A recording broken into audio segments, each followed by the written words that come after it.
371J ಸಂವಿಧಾನಕ್ಕೆ ತಿದ್ದುಪಡಿ ತಗೊಂಡು ಸಂವಿಧಾನದಲ್ಲಿ ಕ್ಲಾಸ್ ಜೆ ಸೇರಿಸಬೇಕಾದ್ರೆ ಯಾರ ಕಾರಣ? 1999ರಲ್ಲಿ ಇಡೀ ದೇಶದಲ್ಲಿ ಅವಾಗ ವಾಜಪೇಯಿ ಅವರು ಪ್ರಧಾನಮಂತ್ರಿ ಆಗಿದ್ರು, LK ಅದ್ವಾನಿ ಅವರು ಉಪ ಪ್ರಧಾನಮಂತ್ರಿ ಆಗಿದ್ರು. SM ಕೃಷ್ಣ ಅವರು ಅವತ್ತು ಅದ್ವಾನಿ ಅವರಿಗೆ ಪತ್ರ ಬರೀತಾರೆ, 371J ಮಾಡಿ, 371 ಸಂವಿಧಾನಕ್ಕೆ ತಿದ್ದುಪಡಿ ತಗೊಬರ್ರಿ. ದೇಶದ ಉಪ ಪ್ರಧಾನಿ ಅವರು ಉತ್ತರ ಬರೀತಾರೆ SM ಕೃಷ್ಣ ಅವರಿಗೆ, ಮಾಡ್ಲಿಕ್ಕಾಗಲ್ಲ. ಬಿಜೆಪಿ ಅವರು ಇದು ಯಾವ ಕಾರಣಕ್ಕೂ ಮಾಡಕ್ಕೆ ಸಾಧ್ಯ ಇಲ್ಲ.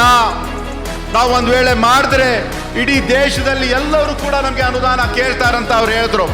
371J ಸಂವಿಧಾನಕ್ಕೆ ತಿದ್ದುಪಡಿ ತಗೊಂಡು ಸಂವಿಧಾನದಲ್ಲಿ ಕ್ಲಾಸ್ ಜೆ ಸೇರಿಸಬೇಕಾದ್ರೆ ಯಾರ ಕಾರಣ? ಇದಕ್ಕೆ ಕಾರಣ ಮಾನ್ಯ ಖರ್ಗೆ ಅವರು, ನರಸಿಂಗ್ ಅವರು, ಎಲ್ಲ ಈ ಭಾಗದ ಮುಖಂಡರುಗಳು.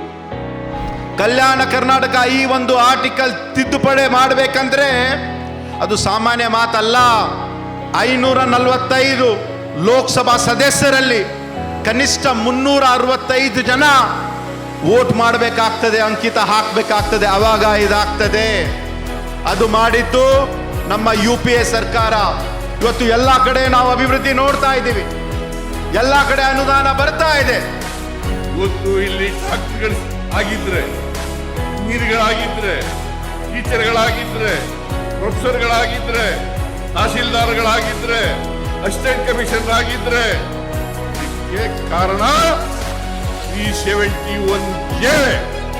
ಜನರ ಅಭಿವೃದ್ಧಿ ಆಗಬೇಕು, ಕೆಲಸ ಮಾಡಬೇಕು ಅಂತ ಇದ್ರೆ ಮಾತ್ರ ಅದು ಸಾಧ್ಯ ಆಗ್ತದೆ. ಅದು ಮಾಡಿದ್ದು ನಮ್ಮ ಕೇಂದ್ರದಲ್ಲಿ ಇರ್ತಕ್ಕಂಥ ನಮ್ಮ ಹಿಂದೆ UPA ಸರ್ಕಾರ, ಕಾಂಗ್ರೆಸ್ ಸರ್ಕಾರ ಅನುಷ್ಠಾನಕ್ಕೂ ತಂದಿದ್ದು ಕೂಡ ಕರ್ನಾಟಕ ರಾಜ್ಯದಲ್ಲಿ ನಮ್ಮ ಕಾಂಗ್ರೆಸ್ ಸರ್ಕಾರ ಅಂತ ನಾವು ಈ ಒಂದು ಭಾಗದ ಜನರು ಯಾವಾಗಲೂ ಕೂಡ ಮರಿಕೂಡ್ದು ಅಂತ ನಾನು ಹೇಳಲು ಇಷ್ಟಪಡುತ್ತೇನೆ.